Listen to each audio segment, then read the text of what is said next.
नमस्कार, आज का मुद्दा में आप सभी का स्वागत है। मैं हूं आदित्य नामदेव। मैनपाट में 3 दिन तक बीजेपी ने बस शिविर नहीं लगाया, सत्ता के सिंहासन की रणनीति रची गई। मंच पर देश के दिग्गज नड्डा से लेकर शिवराज और धर्मेंद्र प्रधान से लेकर विष्णुदेव साय तक सबने एक ही सुर में कहा कि भाजपा में प्रशिक्षण एक परंपरा है और ये परंपरा हमारी सबसे बड़ी ताकत है। पहले रिपोर्ट देख लेते हैं, फिर चर्चा को हम आगे बढ़ाएंगे।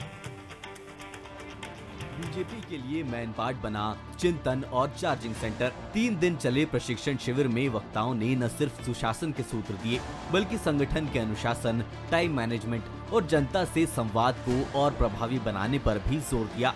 मंच पर नजर आए जेपी नड्डा, बीएल संतोष, शिवराज सिंह चौहान और धर्मेंद्र प्रधान जैसे बड़े चेहरे। मुख्यमंत्री ने भी कहा कि बीजेपी में प्रशिक्षण की एक परंपरा है और ये परंपरा हमारी ताकत भी है। देखिए, हमारी पार्टी में प्रशिक्षण की परंपरा रही है। सभी का प्रशिक्षण होता है, सांसद विधायकों का, इसके पहले मंत्रियों का भी आईआईएम में रायपुर में हुआ है। तो ये सीखने की चीज़ सतत चलने वाली चीज़ है और जनप्रतिनिधि कैसे मतलब लोगों के साथ व्यवहार करे, कैसे क्षेत्र में विकास करे, इस सब में बहुत कारगर ये वर्क साबित होगा। आखिरी दिन शिविर में एक बात की सबसे ज्यादा चर्चा रही, रायपुर सांसद ब्रजमोहन अग्रवाल का बयान, जिसमें उन्होंने साफ कहा कि अब सांसद और विधायक कांग्रेस का सफाया करने के लिए अस्त्र शस्त्र से लैस होकर निकलेंगे। अब बीजेपी का विधायक और सांसद अस्त्र शस्त्रों से लैस होकर यहां से जाएगा और पूरी तरह कांग्रेस का सफाया करेगा। ब्रजमोहन के इस बयान के बाद शुरू हो गई विपक्ष की घेराबंदी। भूपेश बघेल ने कहा कि ये ट्रेनिंग नहीं, सत्ता का दुरुपयोग है। तो कांग्रेस प्रदेश अध्यक्ष दीपक बैज ने प्रशिक्षण शिविर को बीजेपी का पिकनिक बता दिया। इसके साथ ही बैज ने ब्रजमोहन अग्रवाल पर भी निशाना साधा। निचली बस्तियों में पानी भर चुका है, निकासी का कोई साधन नहीं है, सरकार इस पे कोई ध्यान दे नहीं रही है और सरगुजा के मेन पार्ट में जाकर पिकनिक बना रही है, नाच गान कर रही है, मौज मस्ती कर रही है और सरकार की पैसा का दुरुपयोग कर रही है। बीजेपी के शिविर में जहां सिखाया गया संयम, अनुशासन और सुशासन, वहीं एक बयान ने शिविर को चुनावी रणभूमि बना दिया। अब सवाल यही है कि मैनपाट की ये पाठशाला नेता गढ़ेगी या सियासी विवादों की जमीन तैयार करेगी। देखना होगा कि बीजेपी की क्लास का असर जनता के बीच क्या संदेश लेकर पहुंचेगा। मैनपाट से गौरव शुक्ला के साथ शिखर देवांगन, बंसल न्यूज रायपुर। भाजपा ने 3 दिन के शिविर में क्या कुछ सीखा और उसकी बदौलत छत्तीसगढ़ में भाजपा का अगला 2.5 साल कैसा रहेगा, ये तो वक्त बताएगा। लेकिन ये तय है कि जब जब ऐसे शिविर आयोजित हुए, भाजपा की संगठता और संगठन दोनों में जबरदस्त बदलाव देखने को मिले हैं। सांसद ब्रजमोहन अग्रवाल ने इसे लेकर संकेत भी दे दिए कि अब सांसद और विधायक कांग्रेस का सफाया करने के लिए अस्त्र शस्त्र से लैस होकर निकलेंगे। भाजपा ने कांग्रेस के सफाये का दम भरा तो कांग्रेस की तरफ से भी पलटवार होना लाजमी था। भूपेश बघेल ने इसे ट्रेनिंग नहीं, सत्ता का दुरुपयोग करार दिया। वहीं दीपक बैज ने इस पूरे प्रशिक्षण को बीजेपी के लिए पिकनिक स्पॉट बता दिया। तो क्या वाकई में मैनपाट में पाठशाला नेता गढ़ेगी? पाठशाला में नेता गढ़ पाएंगे? चुनावी जंग का शंखनाद था, ये हम मान के चलें? क्या बीजेपी का प्रशिक्षण शिविर था या कांग्रेस पर हमला बोलने का मंच? क्या जनता तक पहुंचेगा बीजेपी के अनुशासन का संदेश या गूंजेगा सत्ता की लड़ाई का शोर? चलिए हम बहस की शुरुआत करेंगे। उसके पहले बंसल न्यूज के कुछ सवाल हैं। क्या कुछ सवाल है? पहला सवाल, बीजेपी की प्रशिक्षण पाठशाला में सुशासन सिखाया गया या चुनावी रणनीति सिखाई गई? दूसरा सवाल, क्या ब्रजमोहन अग्रवाल के शस्त्र और अस्त्र वाला जो उन्होंने बयान दिया है, बीजेपी की मंशा उजागर हुई उस बयान से? तीसरा सवाल, अगर प्रशिक्षण शिविर में सब कुछ सुशासन के लिए था तो कांग्रेस आखिर हमलावर क्यों है? 3 सवाल हैं जो बंसल न्यूज उठा रहा है। मैं मानस तारुफ करूंगा। दुबे साहब है, वरिष्ठ पत्रकार, बहुत स्वागत करता हूं उनका।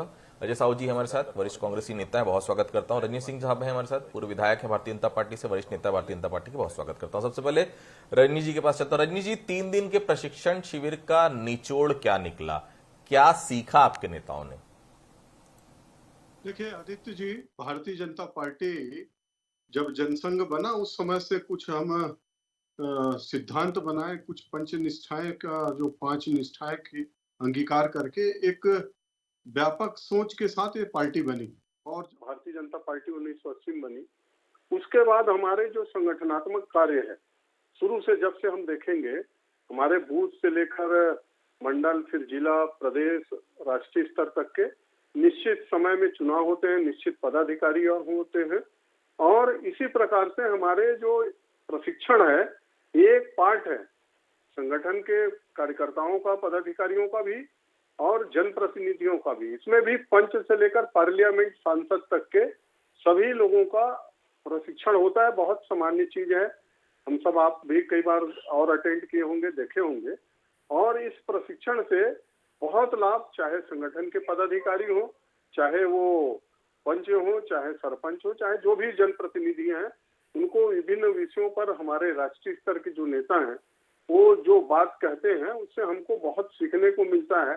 आने वाले समय में जो हमारे चुनौतियां हैं उसको कैसे हम सामना करें, कैसे आचार विचार व्यवहार रखें, कैसा टाइम मैनेजमेंट करें, कैसे पब्लिक के बीच में रहें, पब्लिक को फेस करें, ये तमाम बहुत सारी चीज है। भारतीय जनता पार्टी का इतिहास क्या है, हमारे कौन से सिद्धांत में हम आगे बढ़े, आगे हमारी क्या कार्य योजना है, क्या चुनौतियां हैं, तमाम ये चीज है जिसको लेकर के पार्टी के हमारे राष्ट्रीय नेतृत्व, और आप सब का जिक्र किए हैं, हमारे वो बहुत ही वरिष्ठ नेता हैं और बूथ लेवल से बढ़ करके यहाँ तक पहुँचने वाले सभी नेता हैं जिनको माइक्रो मैनेजमेंट के, जनता के नब्ज का क्या होता है, कैसे हम जाएं, कैसे व्यवहार करें, ये ऐसे लोग आकर के जब प्रशिक्षण देते हैं तो निश्चित रूप से वहां से आने के बाद हमारा कार्यकर्ता, हमारा जनप्रतिनिधि अस्त्र शस्त्र से लैस होकर ही आता है।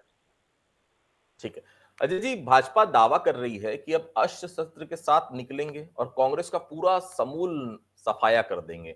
तैयार हैं आप लोग मुकाबला करने के लिए अजय जी? देखिए, तो बृजमोहन अग्रवाल तो भारतीय जनता पार्टी के बहुत छोटे से नेता है। इनके जो सर्वोच्च नेता है माननीय प्रधानमंत्री डॉक्टर नरेंद्र मोदी जी, इन्होंने प्रधानमंत्री बनने से पहले ये संकल्प लिया था कांग्रेस मुक्त भारत बनाकर रहेंगे। लेकिन आज परिस्थितियां क्या है, पूरी की पूरी भारतीय जनता पार्टी जो है वो आज कहीं ना कहीं कांग्रेस युक्त भाजपा बनकर के रह गई है। हमारी पार्टी से गए हुए लोग उनकी पार्टियों में जाकर के वहां पर मुख्यमंत्री तक बने हैं। एक नहीं, 2-3 राज्यों की बात कर रहा हूं। तो कांग्रेस को समाप्त करने की मंशा रखने वाला जो व्यक्ति होता है उसका अंत निश्चित है, ये तो मान के चलिए। अब कांग्रेस को कोई समाप्त नहीं कर सकता। कांग्रेस के लाखों करोड़ों कार्यकर्ता जो है वो कांग्रेस को जिंदा रखेंगे। कांग्रेस एक विचारधारा है जिसने इस देश को अंग्रेजों से मुक्ति दिलाने का काम किया। इस देश के उत्तरोत्तर प्रगति में कांग्रेस पार्टी का जो योगदान है उसे कभी भुलाया नहीं जा सकता। और जो लोग देश को बांटने का काम कर रहे हैं, भाई को भाई से लड़ा करके सत्ता प्राप्ति करना चाह रहे हैं, ऐसे लोग अगर ऐसी मंशा रखते हैं तो उनको सलाम करता हूं मैं। लेकिन ये जो अस्त्र शस्त्र की बात कह रहे हैं, तो कौन सा अस्त्र शस्त्र वहां पर प्रदान किया गया है?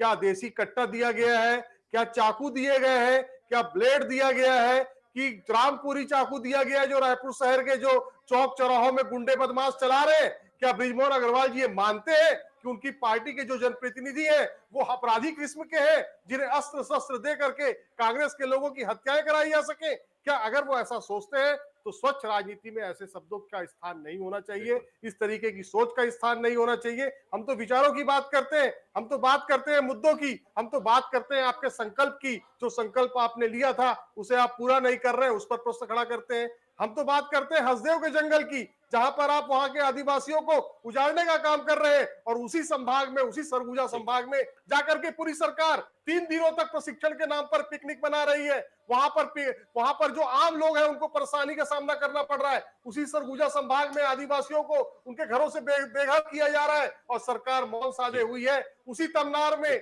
जो है, जहां जंगल के अंदर मानसून सत्र में मानसून के लगते ही एक डंगाली नहीं काटी जा सकती, वहां पर सरकार के संरक्षण में जो सरकार का दामाद है वो हजारों के संख्या में पेड़ों को काट रहा है। सरकार मौन है, सरकार मौन है। ठीक है, दुबे साहब, चरणदास महंत जी बोल रहे हैं लाठी लेकर विधानसभा जाएंगे, सांसद जी बोल रहे हैं अस्त्र शस्त्र के साथ कांग्रेस का मुकाबला करेंगे। ये राजनीति हो रही है, छत्तीसगढ़ में नया महाभारत का युद्ध शुरू होने जा रहा है। कैसे कैसे बोल हो रहे हैं राजनीति में? दुबे साहब, देखिए, जो लाठी की बात है, ये बात बृजमोहन जी ने कही, और जहां तक कि मेरा ये मानना है कि दोनों बहुत सुलझे हुए नेता हैं। और कहीं ना कहीं सोबर भी नजर आते हैं। ठीक है, जहां आक्रामकता दिखानी चाहिए तो वहां पे दिखाते हैं। और दूसरी बात, महंत जी तो क्या है कि गांधीवादी विचारधारा के व्यक्ति कहीं कहीं पे नजर आते हैं, कहीं कहीं पे बोल रहा हूं मैं। खुद विधानसभा अध्यक्ष थे तो उन्होंने महात्मा गांधी पे 2 दिन का जो स्पेशल विधानसभा सत्र रखवाया था, और आज वो नेता प्रतिपक्ष हैं। तो ये बात जो कही थी, अगर कहीं आपने उनका जो है ना वीडियो क्लिप देखा होगा, तो हंसते हंसते बात कही थी कि अब तो लगता है कि विधानसभा लाठी लेके जाना पड़ेगा। और जहां तक कि बृजमोहन जी की बात है, तो अस्त्र शस्त्र से लैस, तो मतलब इसमें यहाँ पे कोई वो नहीं है कि यहाँ पे हथियार तलवार या त्रिशूल लेके कहीं जाएंगे। अस्त्र शस्त्र जो है मतलब एक सांकेतिक है, एक वो संकेत है।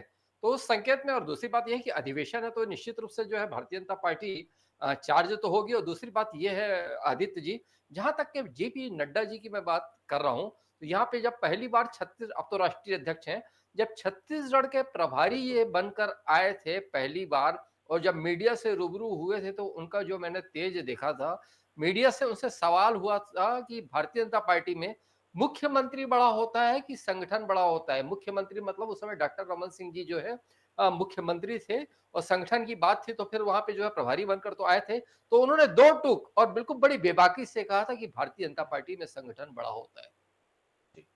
रजनी जी, अमित शाह झारखंड आने वाले हैं सुन रहा हूं, लेकिन छत्तीसगढ़ का कार्यक्रम कैंसिल कर दिया। कुछ खास वजह क्या? व्यस्तता होती तो छत्तीसगढ़ नहीं आते तो झारखंड भी नहीं जाते। कांग्रेस चटकारा ले रही है और भूपेश बघेल जी और बाकी बड़े नेता कह रहे हैं कि छत्तीसगढ़ में सब कुछ ठीक नहीं चल रहा है, इसलिए अमित शाह जी आना नहीं चाहते। क्या सच्चाई है रजनी जी?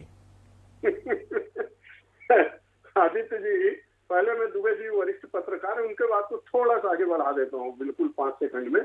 वो वरिष्ठ पत्रकार हैं, उन चीजों से बचना चाहते हैं, ठीक है, उनका व्यू है कि चरणदास महंत जी ने कहा कि लाठी लेके जाना पड़ेगा।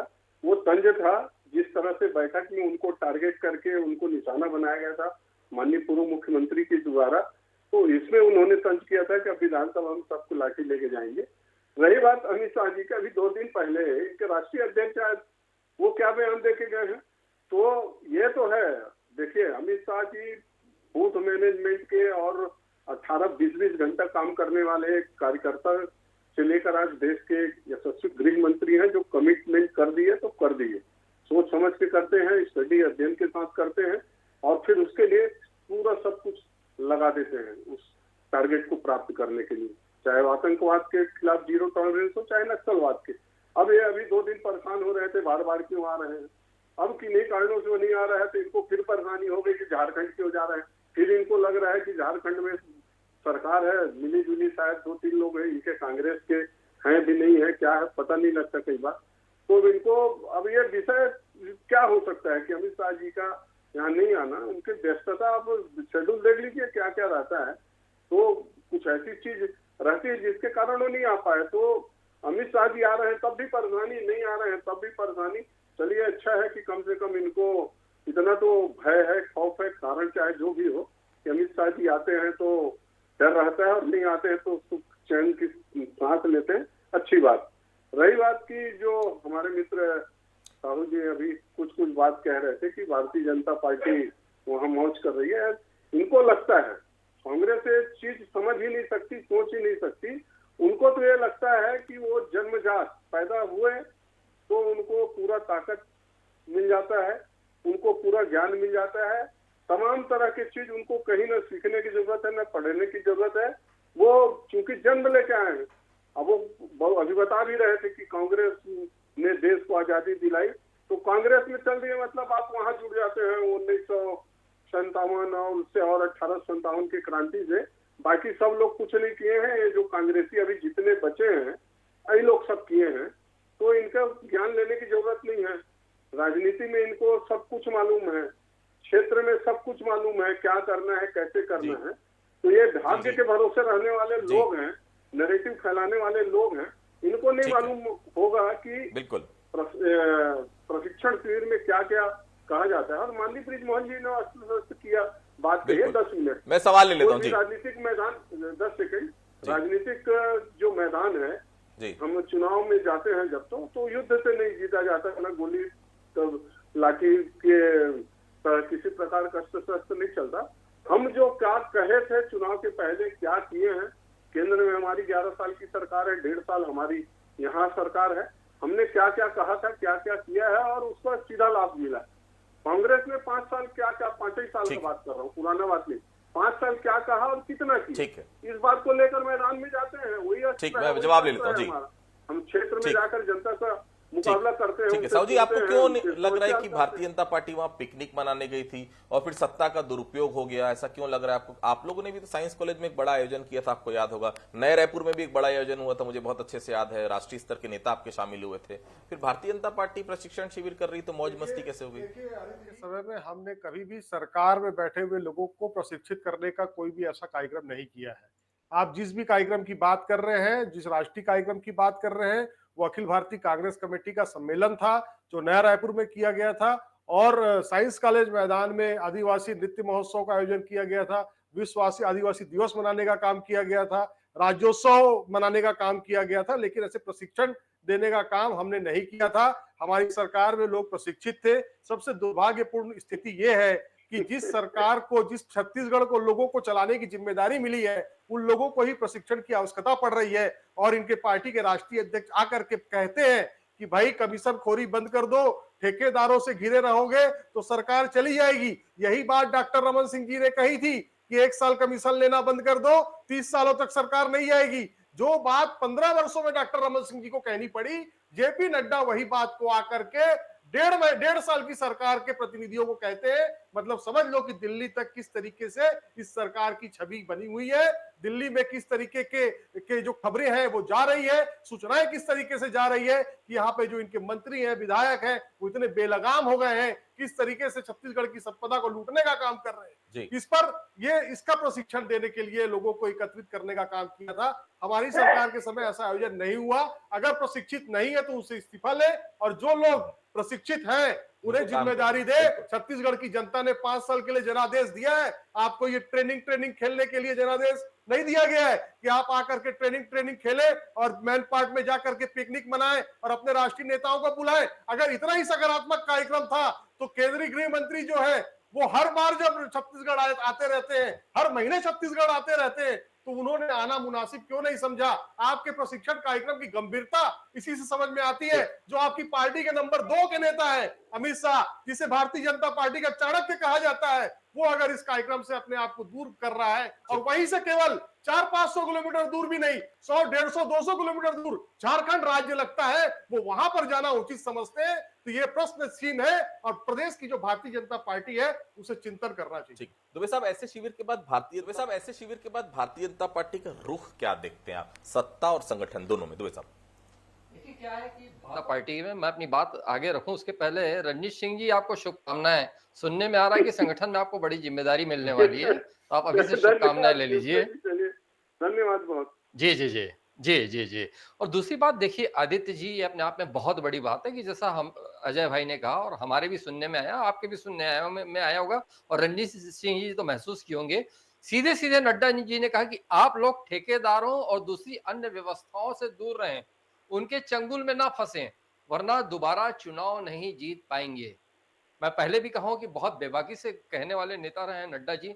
और दूसरी बात यह कि देखिए ये प्रश्न कौन होता है, मतलब इतनी बड़ी लाइन अगर कहीं यहाँ के प्रशिक्षण शिविर में राष्ट्रीय अध्यक्ष अगर कहीं कहे, तो कहीं ना कहीं जो है ठेकेदारी वाली जो परंपरा, मैं किसी पार्टी विशेष की बात नहीं कर रहा हूं, हो सकता है कि शुरू से चली आ रही हो, अगर कहीं यहाँ ठेकेदारी वाली जो व्यवस्था है उससे कहीं ना कहीं छत्तीसगढ़ बदनाम तो है, इस बात को नकारा नहीं जा सकता। ठेकेदारी की चर्चा तो है दुबे साहब, सुनाई आ रहा है राम विचार जी के डिपार्टमेंट में अग्रवाल जी के बहुत चर्चे हैं, मुझे नहीं पता कौन है, आप शायद जानते होंगे। जी दुबे निश्चित साहब, रूप से राम विचार में, मतलब ये तो सोशल मीडिया में दौड़ रहा है। और जहां तक के देखिए पहले भी ये सब ठेकेदारी वगैरह चलती थी और सोशल मीडिया जो है 2012 में एक्टिव हो चुका था, लेकिन जितना अभी लिखा जा रहा है उतना नहीं हो। फिर ये गौर करिए, ये केवल सांसद और विधायकों का नहीं, वो उस प्रशिक्षण शिविर में महापौर भी शामिल थे।